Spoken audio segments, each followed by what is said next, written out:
আজকের ভিডিওতে কথা বলবো এমন এক অনুভূতি নিয়ে যে অনুভূতির ব্যাপ্তি আমাদের মাঝে অনেকখানি, কিন্তু যে অনুভূতির নাম বাংলা অভিধানেই নেই, এমনকি ইংরেজি অভিধানেও নেই। তাই জার্মান ভাষা থেকে ধার করা এই অনুভূতির নাম স্chadenfreude।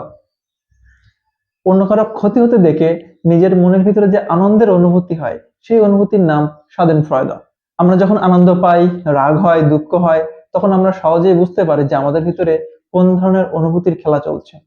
কিন্তু আমরা যখন অন্যের ক্ষতিতে খুশি হই, তখন কি বুঝতে পারি যে আমাদের ভিতরে আসলে কোন অনুভূতির খেলা চলছে? এই অনুভূতির চর্চা আমাদের দেশে অনেক, কিন্তু আসলে এই অনুভূতির নামের সাথে আমাদের পরিচয়টাই নেই। পৃথিবীতে এমন কোনো মানুষ নেই যার কোনো শত্রু নেই এবং সে তার শত্রুর ক্ষতিতে আনন্দ অনুভব করে না। তাই কেউ যদি বলে তার এই অনুভূতি হয় না, তাহলে সে নেহায়েত মিথ্যাবাদী, না হয় সে ঈশ্বর। আর তা না হলে তার জীবন প্রকৃত অর্থে এখনো শুরুই হয়নি। কিন্তু আশেপাশের অনেক মানুষকে দেখি যারা তাদের অপরিচিত এবং যার সাথে তাদের শত্রুতার লেশ মাত্র নেই, তাদের ক্ষতিতেও তাদের এই অনুভূতি হয়। উদাহরণস্বরূপ বলা যেতে পারে, একজন অভিনেতা বা অভিনেত্রীর দাম্পত্য জীবনের বিচ্ছেদের খবর সোশ্যাল মিডিয়ায় আনন্দের শোরগোল ফেলে দেয়।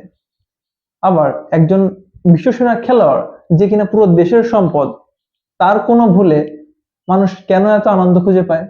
অথবা আপাতদৃষ্টিতে সফল মানুষদের পতনে মানুষ কেন এত আনন্দ খুঁজে পায়? কখন বা কি ক্ষতি তারা আমাদের করলো যে তাদের পতনে আমরা এত খুশি হই? কেন এই সমষ্টিগত হীনমন্যতা? আর এর থেকে বেরিয়ে আসার উপায় বা কি? এর থেকে বেরিয়ে আসার প্রথম ধাপ হয়তো এই অনুভূতির নামটার সাথে পরিচিত হওয়া। তারপর আশেপাশে এই অনুভূতির চর্চার সময় মানুষগুলোকে একটু ধরিয়ে দেওয়া। আর সবথেকে গুরুত্বপূর্ণ ধাপ হচ্ছে নিজেকে একটু একটু করে শুধরে নেওয়া। এই ভিডিওর মাধ্যমে আমি চেষ্টা করেছি এই অনুভূতির নামটার সাথে আপনাদের পরিচয় করিয়ে দেওয়ার। এখন আপনার পালা। Till then, I am signing out.